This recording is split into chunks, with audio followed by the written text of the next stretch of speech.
posso ribadire che l'Italia ha accolto più di 700.000 immigrati sbarcati negli ultimi anni.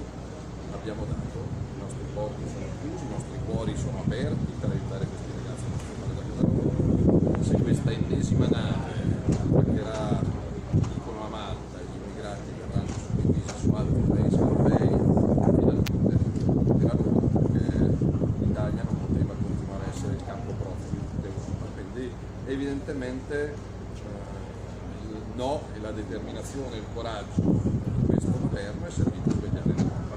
Il governo nazionale?